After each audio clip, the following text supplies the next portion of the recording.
Hello friends, welcome to my YouTube channel biology study. I am Meena Chaudhary. हमारा chapter चल रहा था ह्यूमन हेल्थ एंड डिजीज़, जिसके हमने कुछ पार्ट कंप्लीट कर लिए हैं। जिसमें लास्ट वीडियो में हमने देखा था वैक्सीनेशन एंड इम्यूनाइजेशन, उसके बाद हमने उसमें एलर्जीज़ भी देखी थी। आज हम उसके आगे से स्टार्ट करते हैं ऑटो इम्यूनिटी से। तो सबसे पहले क्वेश्चन आता है कि what is auto immunity. Autoimmunity is a condition where the immune system mistakenly attack the healthy cells and tissue in the body and this can lead to the autoimmune disorders।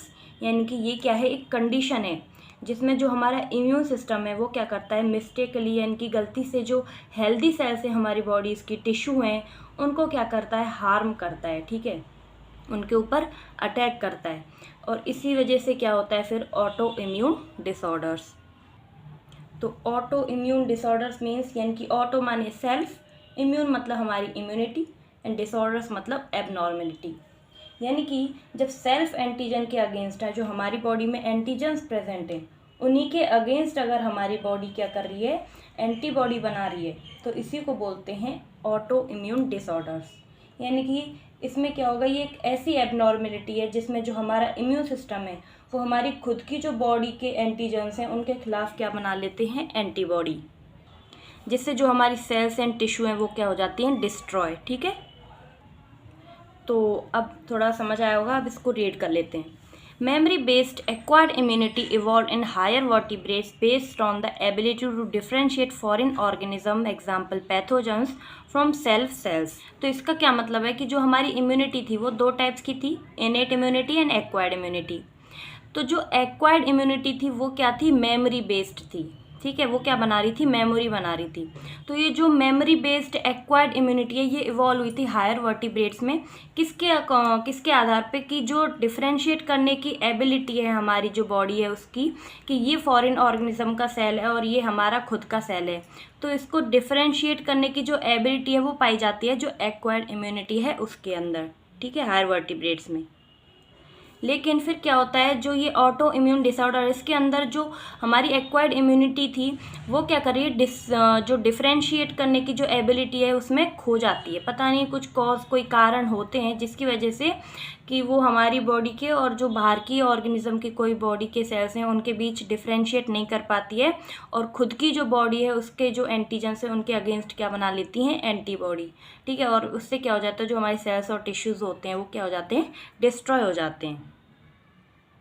While we still do not understand the basis of this, two corollaries of this ability have to be understood. One, higher vertebrates can distinguish foreign molecule as well as foreign organisms. Most of the experimental immunology deals with the aspect. Two, sometimes due to genetic and other unknown reason, the body attacks self cells. And this result is damage to the body and is called autoimmune disease. तो इसका क्या मतलब है, अभी तक ये समझ नहीं आया है कि ऐसा क्यों होता है कि जो हमारी बॉडी है वो अपने ही एंटीजन के अगेंस्ट जो एंटीबॉडी बना रही है। ठीक है, जैसे कुछ जो हायर वर्टिब्रेट्स हैं उसमें क्या होता है, जैसे वो डिफरेंशिएट करने के लिए एबल होते हैं, यानी कि ये जो फॉरेन ऑर्गेनिज्म है और जो ये हमारा खुद का जो सेल है उसके बीच क्या कर सकते हैं, डिफरेंशिएट। लेकिन इसको करने में कभी कभी हमारी बॉडी क्या हो जाती है, फेल हो जाती है। कुछ जो एक्सपेरिमेंट है उनसे भी ये डील कर चुके हैं कि हाँ, जो हमारी बॉडी है उसमें कभी कभी जो ये डिसऑर्डर्स हैं वो हो जाते हैं। ठीक है, और समटाइम्स ये किसकी वजह से होता है, इसका क्या क्या कारण हो सकते हैं, जैसे कोई भी एक, तो इसका कोई जो कारण है वो अभी तक अननोन है, यानी कि कोई रीज़न नहीं है कि ऐसा क्यों होता है। लेकिन कुछ कारण हम बता सकते हैं, जैसे कोई जेनेटिक या फिर इन्वायरमेंटल फैक्टर होता है उसकी वजह से ऐसा हो सकता है, या फिर जो साइड इफ़ेक्ट्स हैं कुछ ड्रग्स एंड मेडिसिन्स के उसकी वजह से भी ये हो सकता है। ठीक है, और ये जो डिजीज़ हैं इसकी वजह से कौन कौन सी होती हैं, एक होती है rheumatoid arthritis which affect many people in our society in an autoimmune disease. तो जिसमें जो मोस्ट कॉमन डिजीज़ है वो कौन सी है ऑटो इम्यूनिटी की, र्यूमेटॉइड आर्थराइटिस, जो कि हमारी सोसाइटी में बहुत से जो लोग हैं उनमें ये डिसऑर्डर्स देखने के लिए मिलता है। ठीक है, कुछ और भी डिजीज़ हैं जो कि ऑटो इम्यून डिसऑर्डर की वजह से होती हैं, वो कौन कौन सी हैं, जैसे एक है माइस्थीनिया ग्रेविस, सेकंड जो इंसुलिन डिपेंडेंट डायबिटीज़ मेलिटस है, और एक मल्टीपल स्क्लेरोसिस है। ठीक है। और ये तो है ही रूमेटॉइड अर्थराइटिस। तो ये कुछ डिजीज़ हैं जो कि ऑटो इम्यून डिसऑर्डर की वजह से होती हैं। ऑटो इम्यून डिसऑर्डर यानी कि जब बॉडी अपनी ही इम्यूनिटी को जो हमारी बॉडी है उसके अगेंस्ट यूज़ करे, ठीक है, तब ये इसको बोलते हैं ऑटो इम्यून डिसऑर्डर्स। तो नेक्स्ट टॉपिक है immune system in the body. तो जो इम्यून सिस्टम है वो एक्चुअली होता क्या है, एक बॉडी गार्ड होता है जो हमारी बॉडी के लिए क्या करता है, प्रोटेक्शन प्रोवाइड करता है, ठीक है, जो कि डिफाइन करता है हमारी बॉडी को जो बैक्टीरिया, वायरस एंड पैरासाइट हैं उनके अगेंस्ट, ठीक है। तो ये क्या है, इम्यून सिस्टम एक बॉडी गार्ड की तरह है जो कि डिफेंड करता है हमारी बॉडी को बैक्टीरिया, वायरस एंड पैरासाइट से। The human immune system consists of a lymphoid organs, tissues, cells and soluble molecules like antibodies. तो हमारा जो इम्यून सिस्टम है वो किस किस से मिलके बना है, लिम्फॉइड ऑर्गन से, टिश्यूज से, सेल से और कुछ जो सॉल्यूबल मॉलिक्यूल है एंटीबॉडीज उनसे। As you have read, immune system is a unique in the sense that it recognizes foreign antigen, respond to these and remember them. And the immune system also play an important role in allergic reaction, autoimmune disease and organ transplantation. तो जैसा कि हम पढ़ चुके हैं कि जो हमारा इम्यून सिस्टम है वो एक यूनिक फंक्शन शो करता है जो कि क्या करेगा, फॉरेन जो एंटीजन्स हैं उनको रिकॉग्नाइज कर सकता है उनके, और जो फॉरेन एंटीजन है उनके खिलाफ रिस्पॉन्ड भी करेगा और उनको रिमेंबर भी करेगा, यानी कि उनकी मेमोरी भी रखेगा अपने अंदर, ठीक है। और जो इम्यून सिस्टम है वो इम्पॉर्टेंट रोल प्ले करता है एलर्जिक रिएक्शंस में, ऑटो इम्यून डिजीज़ में, ऑन ऑर्गन ट्रांसप्लांटेशन में भी, ठीक है। अब जो लिम्फॉइड ऑर्गन्स हैं हम वहाँ से स्टार्ट करते हैं कि लिम्फॉइड ऑर्गन क्या होती हैं। These are the organs where origin and or maturation and the proliferation of lymphocyte occurs. तो जो लिम्फॉइड ऑर्गन्स हैं ये क्या होती हैं, यहाँ पे जो ओरिजिन और मैचुरेशन होता है यानी कि फॉर्मेशन जो होता है लिम्फोसाइट्स का वो कहाँ पे होता है, लिम्फॉइड ऑर्गन्स में। ये जो लिम्फोसाइट्स हैं वो कौन कौन सी होती हैं, एक बी सेल्स और टी सेल्स।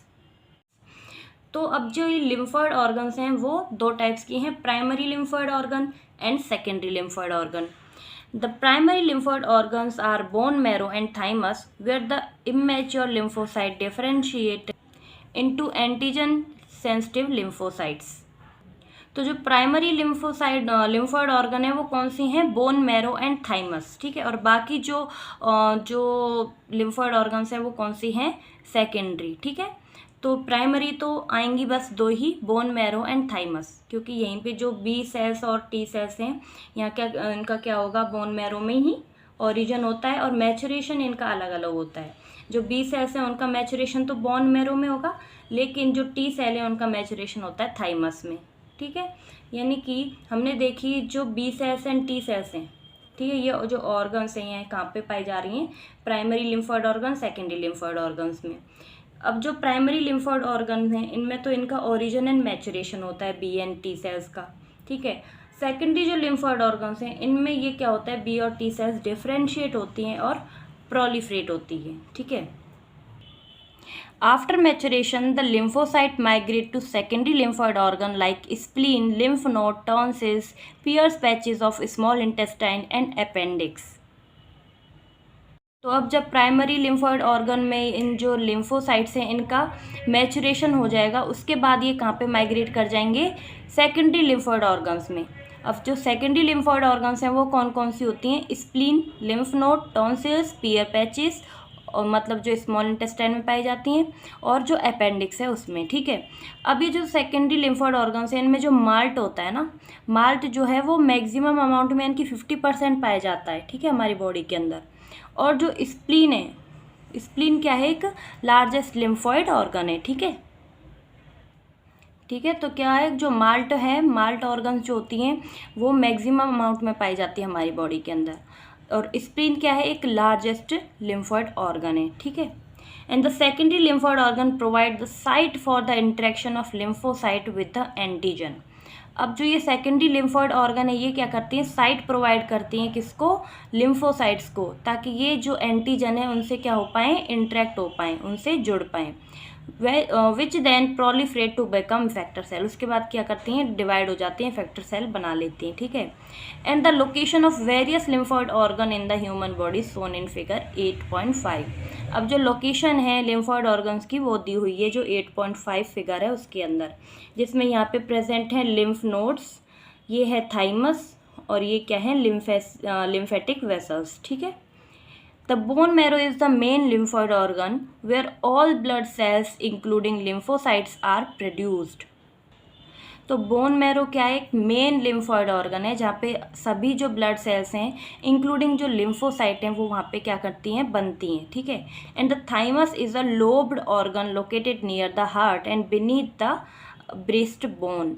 अब जो ये थाइमस है ये कैसी एक लोब्ड ऑर्गन है जो यहाँ पे प्रेजेंट होती है हमारी दोनों जो लंग्स हैं उनके बीच में, जो हार्ट के पास प्रेजेंट होती है। कौन सी होती है वो, थाइमस ग्लैंड, ठीक है। अब ये थाइमस, सॉरी, ये यहाँ पे ऑर्गन की तरह वर्क कर रही है ना, क्योंकि ये क्या है, प्राइमरी लिम्फोइड ऑर्गन। तो अब ये क्या है, हार्ट के पास प्रेजेंट होती है, जो ब्रेस्ट बोन है उसके नीचे। And the thymus is quite large at the time of birth but keep reducing in size with age, and by the time puberty is attained it reduced to a very small size. तो ये thymus जो है वो क्या करती है, जो birth होता है उसके टाइम तो ये बड़ी होती है, लेकिन जैसे जैसे एज बढ़ती जाती है, ओल्ड एज होती जाती है, इसका जो साइज़ है वो कम होता जाता है, यानी कि ये छोटी होती जाती है, ठीक है। और जब प्यूबर्टी होती है उस टाइम में ये क्या दिखती है, बहुत छोटी। Both the bone marrow and thymus provide micro environment for the development and maturation of T lymphocytes. तो इसमें क्या है, जो दोनों ही जो लिम्फोइड ऑर्गन है, बोन मैरो एंड थाइमस, ये क्या करती हैं, माइक्रो एनवायरनमेंट प्रोवाइड करती हैं, किसके लिए, टी लिम्फोसाइट्स के डेवलपमेंट और मैचुरेशन के लिए, ठीक है। And the spleen is the large bean shaped organ.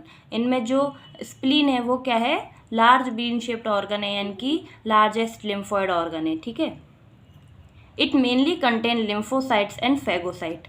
इसमें क्या पाए जाते हैं, लिम्फोसाइट्स और फेगोसाइट्स भी पाए जाते हैं, ठीक है। It act as a filter of blood by trapping blood borne microorganisms. तो ये जो स्प्लीन है एक फिल्टर की तरह एक्ट करता है, यानी कि जो ब्लड है, ब्लड में जो blood borne micro organisms trap हुए हैं उनको क्या करता है, फिल्टर कर लेता है, ठीक है, और उन माइक्रो ऑर्गेनिजम्स को ले लेता है। फिर spleen also has a large reservoir of erythrocytes. और जो स्प्लीन है एक रिजर्वायर की तरह काम करता है एरिथ्रोसाइट, यानी कि जो हमारी आरबीसीज हैं उनका क्या है, एक रिजर्वायर है, ठीक है। यहाँ पे लार्ज अमाउंट में क्या पाई जाती हैं, erythrocytes. The lymph nodes are some small solid structure located at a different points along the lymphatic system. And lymph node क्या है, स्मॉल सॉलिड स्ट्रक्चर है जो कि कहाँ पाई जाती हैं, डिफरेंट जो पॉइंट हैं लिम्फेटिक सिस्टम के वहाँ पे। Lymph node serves to trap the microorganisms और अदर एंटीजन। और जो लिम्फ नोड हैं वो भी क्या करती हैं, जो एंटीजन्स हैं और जो बाहर के माइक्रो ऑर्गेनिजम्स हैं उनको क्या करती हैं, ट्रैप कर लेती हैं, which happen to get into the lymph and tissue fluid. And the antigen trapped in the lymph node are responsible for the activation of lymphocyte present there and cause the immune response. अब जब ये antigen trap हो जाते हैं, यानी कि फंस जाते हैं लिम्फ नोड्स के अंदर, तो फिर क्या होती है, जो लिम्फ नोड्स हैं रिस्पॉन्सिबल होती हैं किसके लिए, लिम्फोसाइट्स के एक्टिवेशन के लिए, यानी कि कौन कौन सी lymphocyte, B and T lymphocyte, ठीक है, जो कि वहीं आसपास प्रेजेंट होती हैं। और फिर क्या करती हैं, ये जो इम्यून रिस्पॉन्स है वो कॉज करती हैं। There is a lymphoid tissue also located within the lining of the major tract, respiratory, digestive and urogenital tract, called mucosal associated lymphoid tissue MALT. It constitutes about 50% of the lymphoid tissue in the human body.